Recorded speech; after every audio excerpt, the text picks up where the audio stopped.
What I've realized is that this habit that I have built, it's something that is now automatic.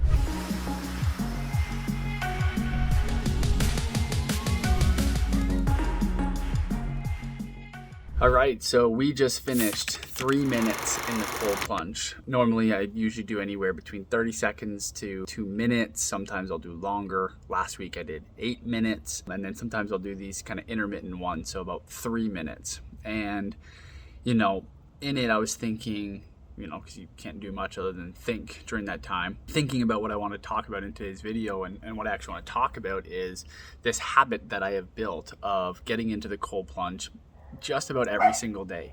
Maybe over a 3-week period I might miss 1 or 2 days, but for the most part it is every single day that I'm getting in the cold plunge.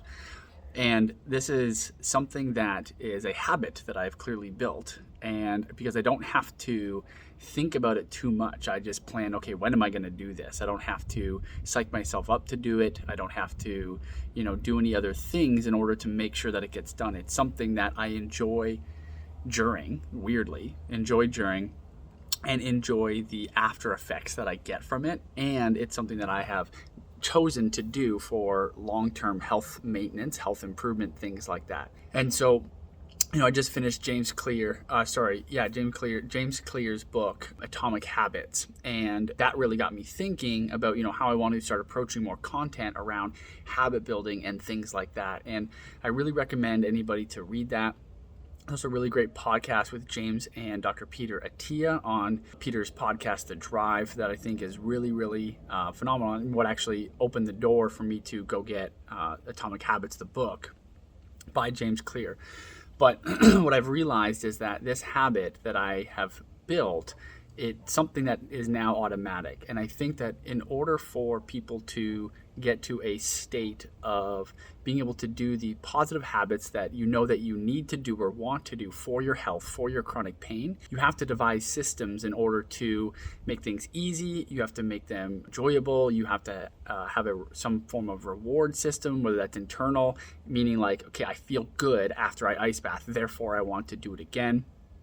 Or something external. So if I eat healthy all day, then I reward myself with this. Things like that I'm going to continue to build out and talk about more. But one of the biggest things is identity. And I think what I have seen in my patients is, when we're working on changing lifestyle things to help with chronic pain, it's changing the identity of what's going on or who you are.